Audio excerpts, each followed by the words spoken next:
অনন্যা রান্নাঘরের রেসিপি। আজকে মূলো শাক হবে। দেখো চিংড়ি মাছ, আলু, বেগুন এগুলি দিয়ে মূলো শাক হবে। ওই যে মূলো শাক, আমি এগুলি ভেজে নেবো।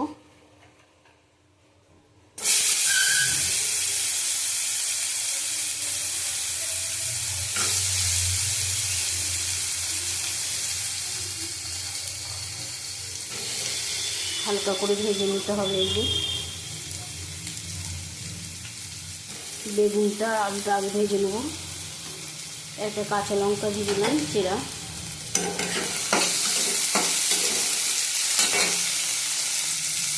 ভালো করে ভেজে নেব। এটা ভাজা হয়ে গেছে, একটু কালো জিরে দেবো। কালো জিরে দিলাম। চিংড়ি মাছগুলি দিয়ে দেবো। এই চিংড়ি মাছ টুকরো করে রাখা আছে ধুয়ে।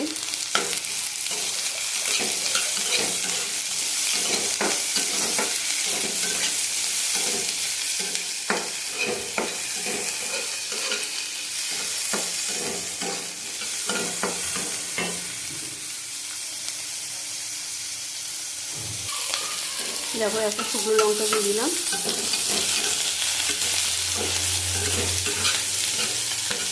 এবার মূলো শাকটা দিয়ে দেবো। এদিকে ছড়িয়ে দিয়ে মূলো শাকটা দিয়ে দিলাম।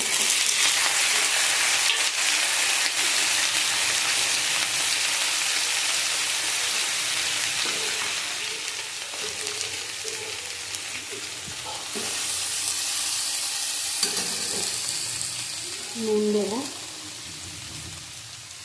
নুন দিলাম পরিমাণ মতো।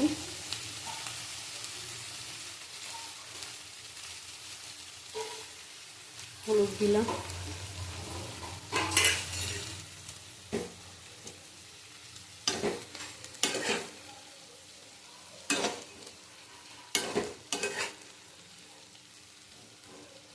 ভাজা ভাজা হবে এটা।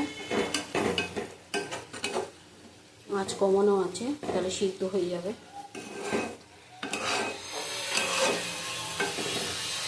এইভাবে মূলো শাক করে খাবে, ভালো লাগে।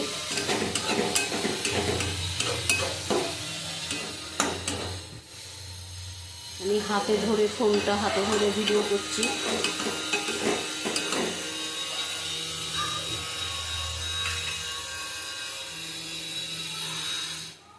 দেখো বন্ধুরা, মূলো শাকটা হয়ে গেছে। বেগুন দিয়ে, আলু দিয়ে, চিংড়ি মাছ দিয়ে ভাজা।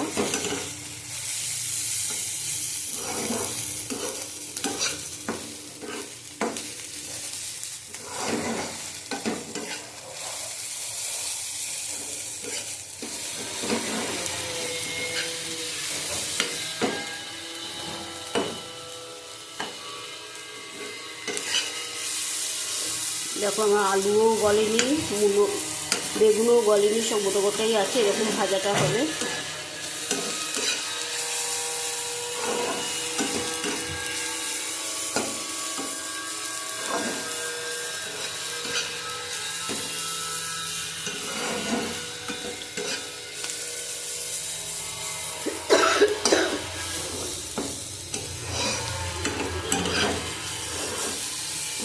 ভাজাটা আমার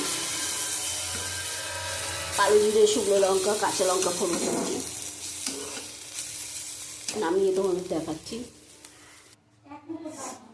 এই দেখো হয়ে গেছে আজকে অনন্যা রান্নাঘরের রেসিপি। মূলো শাক দিয়ে, বেগুন দিয়ে, আলু দিয়ে, চিংড়ি মাছ দিয়ে ভাজা। এই দেখো, আবার কালকে আসবো। টাটা। তোমরা সুস্থ থাকো, ভালো থাকো।